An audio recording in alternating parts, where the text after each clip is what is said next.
The Smartest Giant in Town by Julia Donaldson and Axel Scheffler. George was a giant, the scruffiest giant in town. He always wore the same pair of old brown sandals and the same old patched-up gown. "I wish I wasn't the scruffiest giant in town," he said sadly. But one day George noticed a new shop. It was full of smart clothes, so he bought a smart shirt, a smart pair of trousers, a smart belt, a smart stripy tie, with some smart socks with diamonds up the sides, and a pair of smart shiny shoes.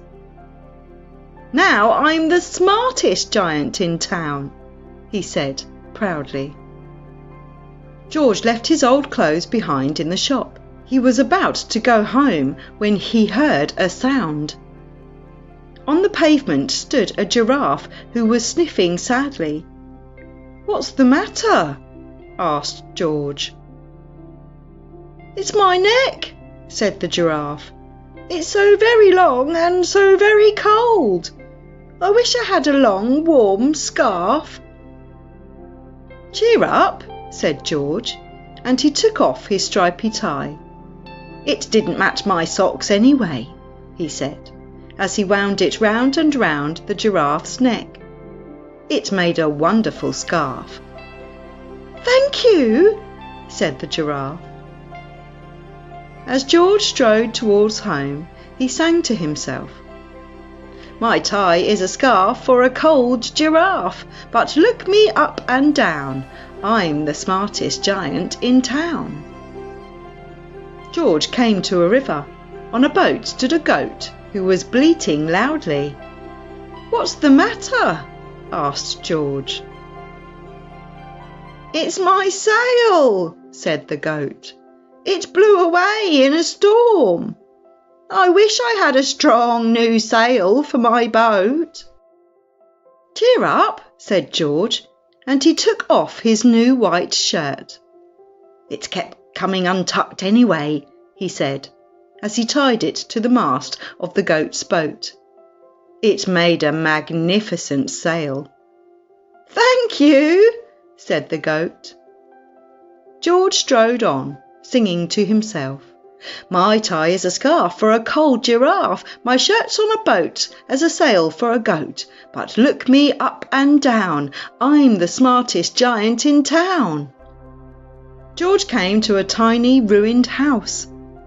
Beside the house stood a white mouse with lots of baby mice. They were all squeaking. "What's the matter?" asked George. "It's our house," squeaked the mother mouse. "It burnt down and now we have nowhere to live. I wish we had a nice new house." "Cheer up," said George, and he took off one of his shiny shoes. "It was giving me blisters anyway," he said, as the mouse and her babies scrambled inside. The shoe made a perfect home for them. "Thank you," they squeaked. George had to hop along the road now, but he didn't mind. As he hopped, he sang to himself. "My tie is a scarf for a cold giraffe, my shirt's on a boat as a sail for a goat. My shoe is a house for a little white mouse, but look me up and down, I'm the smartest giant in town." George came to a campsite. Beside a tent stood a fox who was crying. "What's the matter?"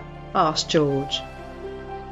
"It's my sleeping bag," said the fox. "I dropped it in a puddle. I wish I had a warm, dry sleeping bag." "Cheer up," said George, and he took off one of his socks with diamonds up the sides. "It was tickling my toes anyway," he said, as the fox snuggled into it. It made a very fine sleeping bag. "Thank you," said the fox. George hopped on, singing to himself. "My tie is a scarf for a cold giraffe, my shirt's on a boat as a sail for a goat. My shoe is a house for a little white mouse. One of my socks is a bed for a fox. But look me up and down, I'm the smartest giant in town. George came to a big squelchy bog. Beside the bog stood a dog who was howling. "What's the matter?" asked George. "It's this bog," said the dog. "I need to get across, but I keep getting stuck in the mud. I wish there was a safe, dry path." "Cheer up," said George, and he took off his smart new belt. "It was squashing my tummy anyway," he said, as he laid it down over the bog. It made an excellent path. "Thank you," said the dog. The wind started to blow, but George didn't mind.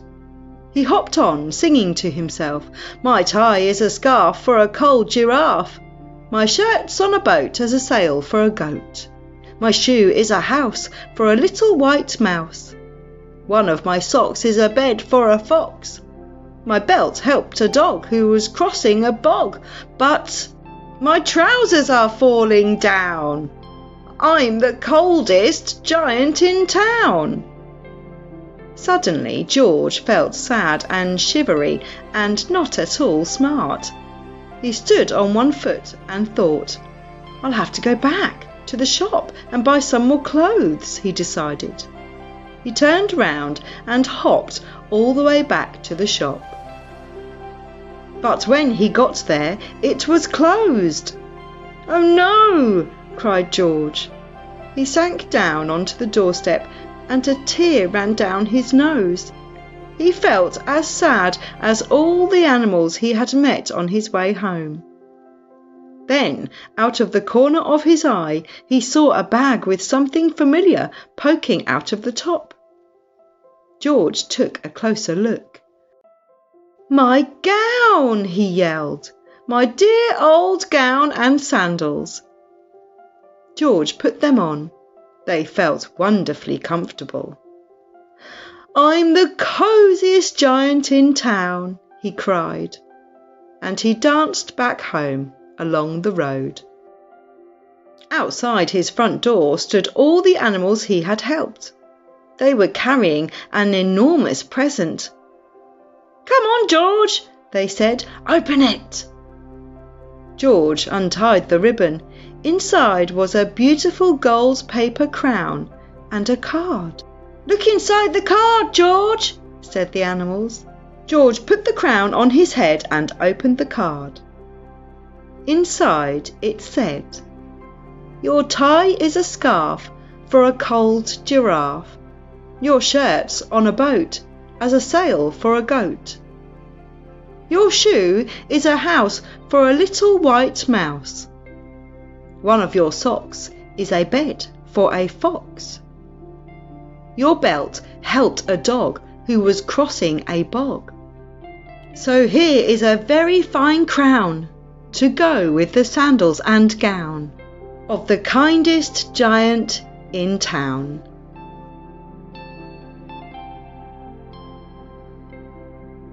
The end.